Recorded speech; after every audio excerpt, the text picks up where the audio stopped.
चोळके संतोष एकनाथ हे वंचित बहुजन आघाडीचे उमेदवार आहेत।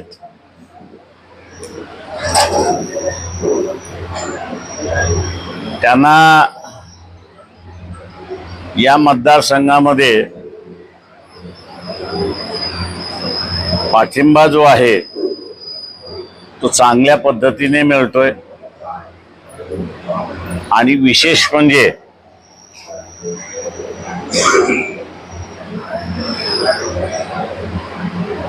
गरीब मराठा जो आहे त्याचा असणारा पाठिंबा मिळायला सुरुवात झालेला आहे। ही आम्ही एक पॉझिटिव्ह साईन त्या ठिकाणी असणारा पाहतोय। दुसऱ्या बाजूला एनसीपीचे असणारे जे काही उमेदवार आहेत, जे शरद पवार गटाचे उमेदवार आहेत,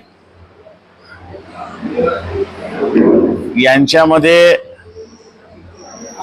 एकोपा नाही, जे महाविकास आघाडीमध्ये आणि एक संघही नाही अशी असणारी परिस्थिती आहे।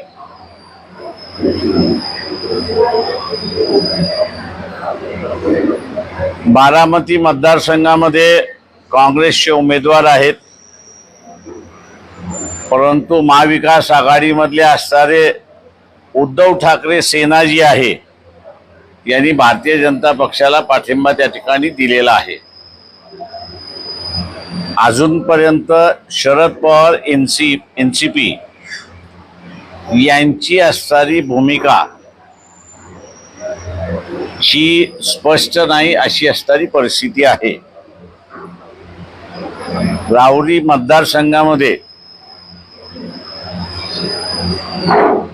जे काही पहिल्यांदा शरद पवार एनसीपी कडून नाव येत होतं ते प्राजक्ता तनपुरे यांचं असणारं नाव त्या ठिकाणी येत होतं, परंतु अचानकपणे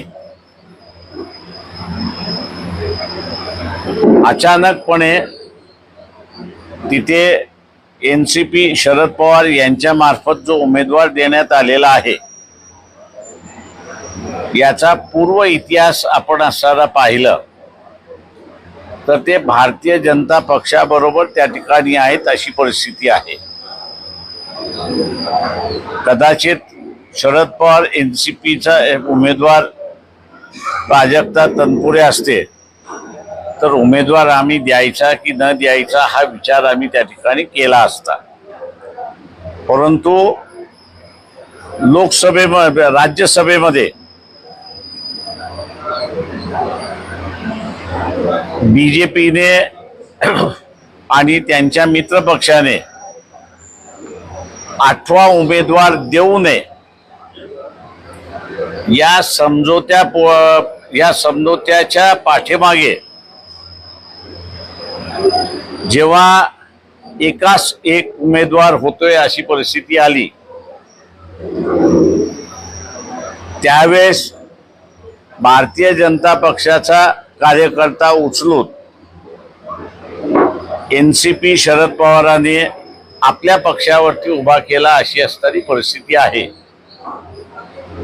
हा उमेदवार सिरियस आहे असं मी त्या ठिकाणी मानत नाही आणि म्हणून राहुरी मतदारसंघामध्ये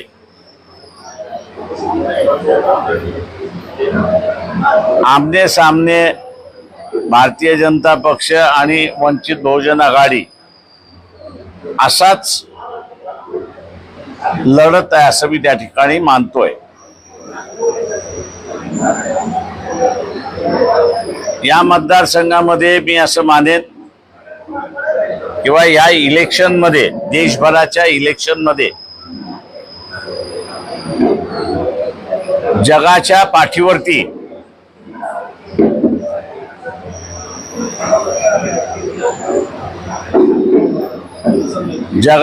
पाठीवरती एसटी नावाचा व्यक्ती उभा राहिला, त्यांनी नुसतं शरीर शोषण याचा व्यवसाय सुरुवात तर केलाच, पण त्याच्याच बरोबर 15, 16, 17 वयाच्या असणाऱ्या मुलं मुली जगभरातल्या वापर करत त्यांनी एक रॅकेट उभं केलं की ज्या रॅकेटमध्ये पंतप्रधान नरेंद्र मोदी हे सुद्धा त्याच्या सल्ल्याप्रमाणे वागतात. देशाचं अख्खं फॉरेन डिपार्टमेंट असताना त्या देशामध्ये ॲम्बॅसेडर आहे, स्टाफ आहे, त्याला बाजूला सोडून एस्टीन नावाच्या व्यक्तीच्या सांगण्यावरनं या देशाची परराष्ट्र धोरण आखल्या जात आहे. आणि हा माणूस, एस्टीन नावाचा असणारा माणूस, हा पंतप्रधान नरेंद्र मोदी यांना सांगतो की या 2 राष्ट्रांना तुम्हाला खुश करायचं असेल तर तुम्ही मुजरा केला पाहिजे त्यांच्या समोर. आणि नरेंद्र मोदी हे मुजरा करतात. 140 कोटी देशाचा पंतप्रधान हा अत्यंत पॉवरफुल व्यक्ती आहे असं मी त्या ठिकाणी मानतो. जगामध्ये 5वी आर्मीची स्ट्रेंथ आपल्याकडे आहे. आणि दुसरं, जगामध्ये सगळ्यात मोठं मार्केट हे आपण कंट्रोल करतो. एवढी ताकद असतानाही नरेंद्र मोदी सारख्या एस्टीन नावाचा व्यक्ती हा मुजरा करायला लावू शकतो. त्याच्यामुळे नुसता मुजरा नाही तर त्या एस्टीन फाईलमध्ये अजून दडलेले आहेत. दुर्दैवाने ट्रम्प यांनी उरलेली माहिती अजून बाहेर काढलेली नाही. पण नरेंद्र मोदींना मागच्या 2 महिन्यामध्ये खाडी युद्धामध्ये कशा रीतीने नाचवलं जातंय याचं उदाहरण आपल्या सगळ्यांसमोर आलेलं आहे. मी राहुरीतल्या असणाऱ्या शेतकऱ्यांना आवाहन करणार आहे की या इलेक्शनमध्ये भारतीय जनता पक्षाला तुम्ही मतदान देऊ नका. आज उसाला असणारा जो दर आहे तो एकाच कारणासाठी आहे की परदेशातला ऊस किंवा साखर किंवा मळी ही भारतामध्ये येत नाहीये म्हणून आहे. परंतु जो काही करारनामा करण्यात आलेला आहे अमेरिकेबरोबर, तेव्हा त्या अमेरिकेच्या करारामध्ये भारताची कृषीची असणारी बाजारपेठ ही अमेरिका आणि त्यांच्या बरोबरच्या असणाऱ्या मित्र राष्ट्रांना खुली केल्या जाणार अशी असणारी परिस्थिती आहे. मी राहुरीतल्या शेतकऱ्यांना आवाहन करणार आहे की आपण सगळेजण मोबाईल वापरतो, मी म्हणतोय म्हणून त्याच्यावरती विश्वास ठेवू नका. परंतु ब्राझीलमध्ये, अमेरिकेमध्ये साखरेचा दर काय आहे तेवढा आपण त्या ठिकाणी बघावं. आपल्या इथे असणारी साखर ही 40, 42, 45 रुपये किलोने विकल्या जाते. पण ब्राझीलमध्ये, अमेरिकेमध्ये हीच साखर 30 रुपये, 32 रुपये किलोने त्या ठिकाणी विकल्या जाते. आता तीच साखर भारतामध्ये आली तर इथला व्यापारी राहुरीतल्या साखर कारखान्यातून निर्माण झालेली साखर तो विकत घेणार. की 30-32 रुपये किलोची आलेली मुंबई बंदरावरती आलेली साखर तो विकत घेणार, याचा विचार त्यांनी केला पाहिजे. शेती पूर्णपणे नष्ट करण्याचं धोरण केंद्र सरकारने त्या ठिकाणी घेतलेलं आहे. आपल्याला असणारं या ठिकाणी खरात नावाच्या व्यक्तीचा आघोरीपणा हा पूर्णपणे आलेला नाही, पण काही प्रमाणात त्या ठिकाणी आलेला आहे. या खरातांच्या संदर्भात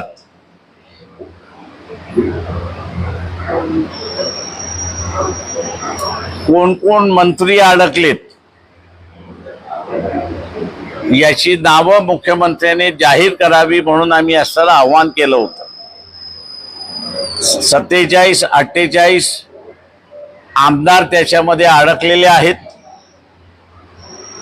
चाकणकर बाईंचा राजीनामा घेण्यात आला, परंतु हे जे 47-48 आमदार आहेत त्यांचा अजूनपर्यंत आमदारकीचा राजीनामा घेण्यात आलेला नाही. तेव्हा ही निवडणूक पोटनिवडणूक आहे. सरकारला वठणीवरती आणण्यासाठी अत्यंत महत्वाची निवडणूक असं मी त्या ठिकाणी मानतो. ब्राझील मधली आणि अमेरिकेतली साखर किंवा मॉरिशस मधली असणारी साखर ही जर महाराष्ट्रामध्ये आणि देशामध्ये येऊ द्यायचं नसेल तर राहुरीतल्या मतदारांनी आणि शेतकऱ्यांनी दाखवून दिलं पाहिजे की तुम्ही आमचा इंटरेस्ट, तुम्ही आमचा असणारा शेतीवरचा उद्योग हा जर संपवणार असाल तर आम्ही तुम्हाला संपवल्याशिवाय राहणार नाही. मतदान विरोधी देऊन त्यांना हा संदेश त्या ठिकाणी राहुरीतला मतदार देतील अशी मी अपेक्षा त्या ठिकाणी बाळगतो. आणि दुसरं आवाहन करतो की शरद पवार एनसीपीचा उमेदवार हा डमी उमेदवार आहे, त्याच्याकडे अजिबात बघण्याची गरज नाही. आपण आता विचारा. पूर्वीचे उमेदवार होते राष्ट्रवादीचे, त्यांच्यावरती भाजपने काही दबाव टाकला असेल का, आपल्याला काय वाटतं? माझ्या अंदाजाने त्यांच्यावरती भारतीय जनता पक्षाने दबाव टाकला नाही, पण शरद पवारांनी त्यांना उमेदवारी दिली नाही एवढं निश्चित आहे.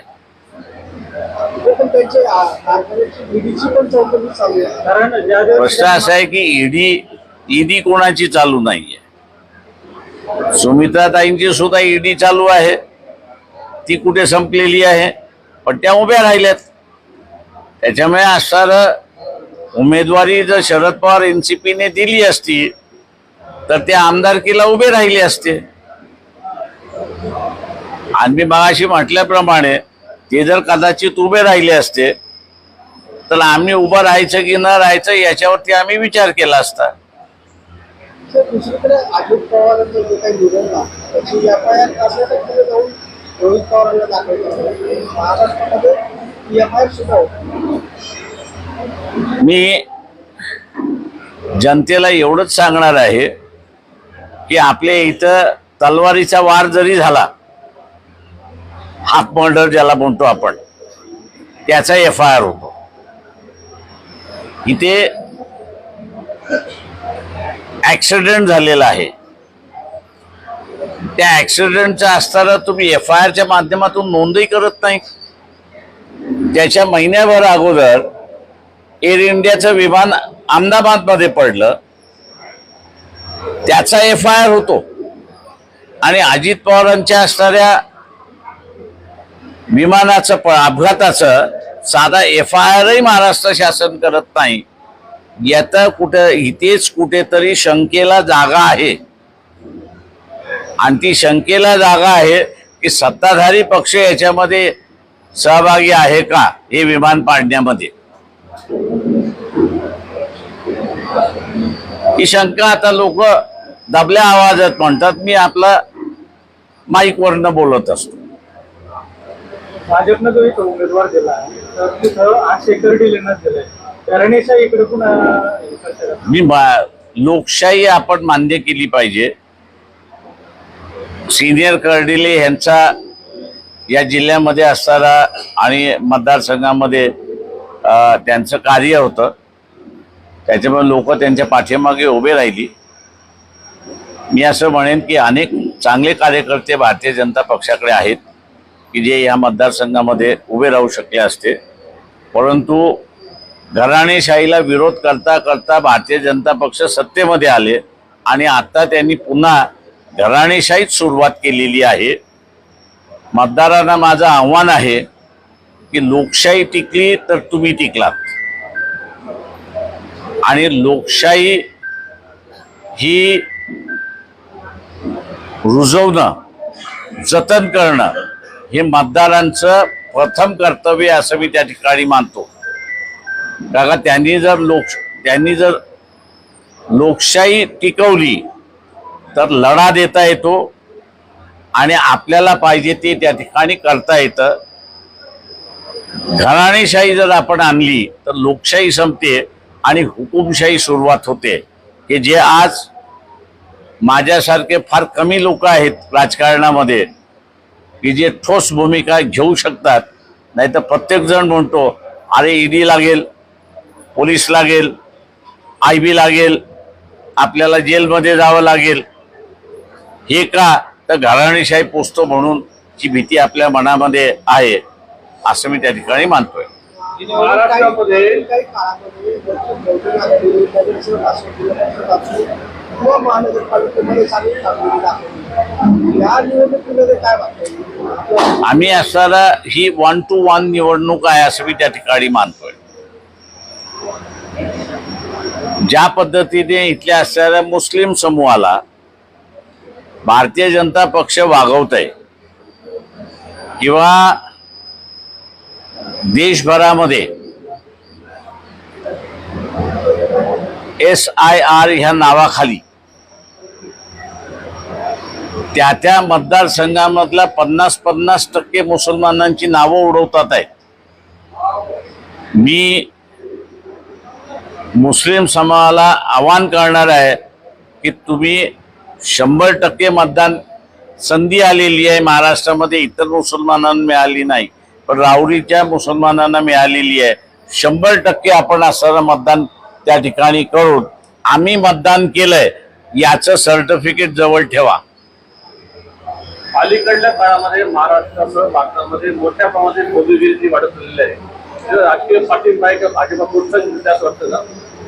मी असं म्हणेन की इथे भोंदूगिरी हा शब्द चुकीचा असं मी त्या ठिकाणी म्हणेन. याचं कारण असं आहे की जुन्या काळची जी भोंदूगिरी होती ती पोटासाठी भोंदूगिरी होती. ते म्हणजे लोकांच्या अज्ञानाचा फायदा घेऊन आपल्याकडे मनुस्मृतीने मालमत्तेचा अधिकार दिला नाही, जमिनीचा अधिकार दिला नाही, घराचा अधिकार दिला नाही. गावाने दिलेल्या बलुत्यावरती आपण जगतो, त्याच्यामध्ये अजून काहीतरी भर यावं म्हणून त्यांनी काही संशोधन केलं आणि त्या संशोधनाच्या जोरावरती तो आपला जगत राहिला. म्हणजे उदाहरण सगळ्यात मोठं द्यायचं तर मसनजोगी. मसनजोगी हा दिवसाला स्मशान जागा करू शकत नाही. मसनजोगी हा स्मशान जागा करताना त्याला रात्री 11 नंतरच तो जागा करतो आणि सकाळी 4 वाजेपर्यंत करतो. का जोपर्यंत ज्याला आपल्याला म्हणता येईल की अत्यंत काळोख झाल्याशिवाय त्याला धुराचा उपयोग करता येत नाही. ते त्याचं एक सायन्स होतं की धुराचा उपयोग कसा करायचा. तो त्याच्या उपजीविकेचं साधन होतं असं मी त्या ठिकाणी मानतोय. पण आत्ताचे असणारे जे बाबा बिबा आलेले आहेत हे सगळे व्यभिचारी आहेत. यांना शोषण करायचं आहे आणि यांना कसलंही नवीन डेव्हलपमेंट करायचं नाही अशी परिस्थिती आहे. त्याच्यामुळे हे खऱ्या अर्थाने शोषणकर्ते आहेत, लोकांना फसवणारे आहेत अशी परिस्थिती आहे असं मी त्या ठिकाणी मानतोय. त्याच्यामुळे जुन्या व्यवसाय करणाऱ्यांना असं म्हणेन की का आता रस्त्यावरती बसताना पोपटाला घेऊन बसणारा जोशी हा पोपटाला सांगत असेल तिथं भाषण सांगून 10 रुपये घे आणि मोकळा कर असं होतं. किंवा आताचे असणारे जे आहेत हे उपजीविकेचे भोंदूगिरी करणारे नाहीत, ते शोषण करणारे आहेत. त्यांच्यावरती कडक कारवाई झाली पाहिजे. आणि खरात हे कोणाचे नातेवाईक आहेत याचा खुलासा विखे पाटील यांनी करावा अशी माझी विनंती आहे. सरकारचा कुठेतरी पाठिंबा आहे या गोष्टीला असं वाटतं, कारण अनेक भारतीय जनता पक्ष हे धार्मिक आहे, त्यांना अशा गोष्टींचा पाठिंबा आहे. कारण अशा गोष्टींमध्ये लोकांना अडकवून राहिलं की मग इतर प्रश्नाकडे बघायला वेळ राहत नाही अशी परिस्थिती आहे. अलीकडल्या काळामध्ये राज्यामध्ये पुतळ्यांवरती मोठं राजकारण सुरू आहे. मोठ्या व्यक्ती जे आहेत त्यांच्यासोबत राजकारण करणं हे कशामुळे? नाही, मी असं म्हणेन की आता असणारं धनगर मराठा भांडण लावायचं नव्यानं सुरुवात झालेलं आहे. हे धनगर समाज हा असणारा ज्याला म्हणता येईल की शिवाजी महाराजांचा असणारा पुतळा लावण्याला विरोध करतोय, अशा काही जणांनी असणाऱ्या कंगोऱ्या उठवायला सुरुवात केलेली आहे. माझ्या दृष्टीने ही परिस्थिती खरी नाही आहे. होळकरांचं जे राज्य होतं त्याचे असणारे आपल्याला पुणे जिल्ह्यामध्ये एक राज्याचा दरबार आहे आणि एक असणारा उज्जैनमध्ये आहे, खंडवामध्ये आहे आपल्याला दिसतोय. त्या सगळ्या अहिल्याबाई होळकरांचा, तर तिथे आपल्याला असणारा प्रामुख्याने हे जे होळकरांचं जे राज्यात निर्माण झालं नंतरच्या कालावधीमध्ये याचा उगम महाराजांकडून आहे हे ते स्वतःहूनच उल्लंघन त्या ठिकाणी करतात. काही दिवसापूर्वी तनपुरे तो इतिहास आहे. त्या महावीरांना मानत होत्या, हा इतिहास आहे. आता हा इतिहास तुम्ही कसं काय मिटवणार? हे आताच जे चाललंय दुर्दैवाने की काही मराठा पुढाऱ्यांचं चुकीचं चाललेलं आहे की शिवाजी महाराज हा मराठ्यांचाच, शिवाजी महाराज हा रयतेंचा राजा आहे. त्यांनी सगळ्यांना घेऊन राज्य केलं. माझं हे जे संकुचित मराठी जे आहे त्यांना आव्हान करणार आहे की याच्यातून तुमच्याबद्दल मराठा समाजाबद्दलची असणारी गुडविल ही तुम्ही स्वतःच्या हाताने घालवताय. त्याच्यामुळे जेवढे समूह शिवाजी महाराजांशी जोडून जातील त्याचा सगळ्यात फायदा कोणाला होणार? तर मराठा समाजाला होणार. कारण शेवटी महाराजांचं सुद्धा कार्य जे आहे उगम हा सगळ्यात तोच आहे. त्याच्यामुळे तुम्हाला हे करता येतच नाही. तनपुरे जे आहे तो चालवत असल्याचं बोललं जाते. हा एवढा पैसा कुठे जातो किंवा हा पैसा बोलत आहे? मी म्हणून म्हटलं ना, राधाकृष्ण विखे पाटीलनी याच्यावरती खुलासा केला पाहिजे की ते कोणाचे नातेवाईक आहेत. तो नातेवाईकाचा खुलासा झाला तर मग पैसा हँडल कोण करत होतं तोही त्याच्यामधनं बाहेर पडेल. विखे पाटलांनीच का सांगावं? इतर सगळे मंत्री आहेत, तुम्ही त्यांचंच नाव घेतलं. त्यांच्या मतदारसंघात आहे ना साम्राज्य, पालकमंत्री आहेत ते. राहुरीची निवडणूक बिनविरोध व्हावी यासाठी भाजप प्रयत्न करते. अजिबात नाही, आम्ही होऊ देणार नाही. तनपुरेंनी माघार घेतल्यामुळे कुठेतरी आता वंचित पर्याय असेल. लोकांनी ठरवायचे आता. एकीकडं तनपुरे भाजपमध्ये जाणार अशी चर्चा होती आणि आता दुसरीकडे त्यांनी उमेदवारी अर्ज दाखल केला नाही. मग काही सत्ताधारी हे असे एनसीपी कडून शरद पवार एनसीपी कडून येणार कोण येऊ शकतं? तर अमुक येऊ शकतात. मग भारतीय जनता पक्षाचं असणारं जे खोटं पसरवणारं मिल जे आहे त्यांनी सुरुवात केलं की बीजेपी मध्ये येतात, त्यांचे उमेदवार आहेत, त्यांचा अमुक आहे. पसरवायला काय जातंय? काहीच नाही. अशोक खरातच्या संदर्भात 132 खात्यांची चौकशी समोर आली आहे. त्यापैकी काही खात्यांची चौकशी झाली. बँक म्हणजे समता परिषद आणि त्यानंतर जगदंबा जे काय आहे बँक. मात्र व्यवस्थापकावर गुन्हा दाखल झालेला आहे, संस्थापक अध्यक्षांवर गुन्हा दाखल झालेला नाही.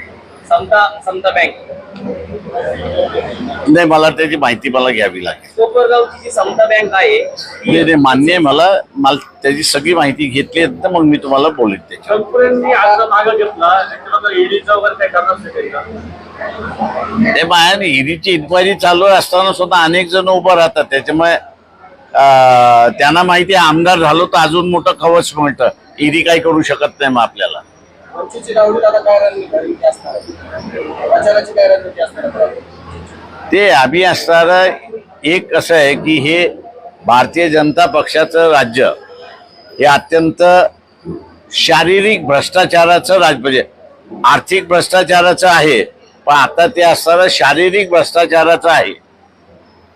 राहुरीमध्ये खरात ही व्यक्ती किंवा पंतप्रधान हा मुजरा करणारा व्यक्ती याच्यातून काय निर्माण झालं तर महिलांचं शोषण आपण खुलेआम करू शकतो.